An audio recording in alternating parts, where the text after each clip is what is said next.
Bonjour, dans cette vidéo, nous allons vous accompagner dans le renseignement de la partie descriptive de la formation du formulaire de saisie d'une nouvelle action.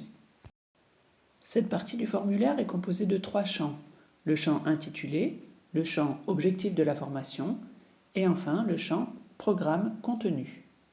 Avant de commencer à saisir les informations, je vous indique quelques règles d'écriture qui s'appliquent à toutes les saisies dans Raphaël.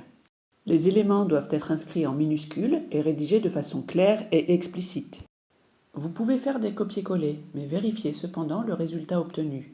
Le texte peut parfois être tronqué et la mise en forme peut être modifiée par des caractères spéciaux. Veillez à vérifier que l'affichage obtenu corresponde à ce que vous souhaitez. Dans le premier champ intitulé, vous devez renseigner le nom de la formation. Ici, évitez les abréviations et privilégiez le nom intégral de la formation. Nous allons traiter quelques exemples. Lorsque vous saisissez une certification, l'intitulé doit être celui qui apparaît dans le répertoire des certifications.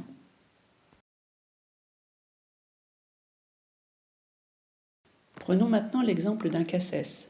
Vous devez préciser son numéro et la ou les catégories concernées.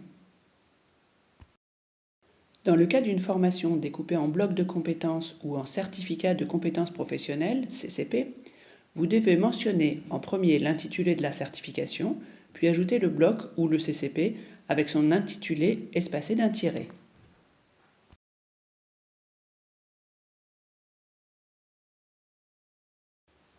Pour une habilitation électrique, il faut bien préciser de quelle catégorie il s'agit.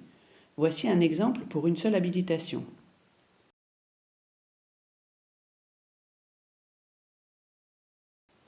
Lorsqu'il y a plusieurs habilitations, on peut mentionner jusqu'à 5 habilitations différentes.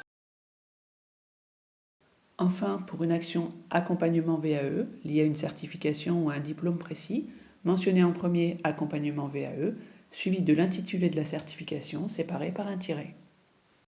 Remarquez à droite le compteur de caractères. Vous disposez de 300 caractères pour décrire l'intitulé de la formation. Vous pouvez utiliser 1000 caractères pour décrire ses objectifs et enfin 4000 pour présenter le programme. Voyons maintenant comment remplir le champ objectif.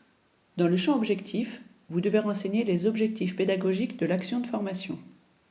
Pour cela, vous pouvez, si vous le souhaitez, faire un copier-coller à partir d'un document dont vous disposez par ailleurs, comme je le fais ici pour le titre professionnel cuisinier-cuisinière.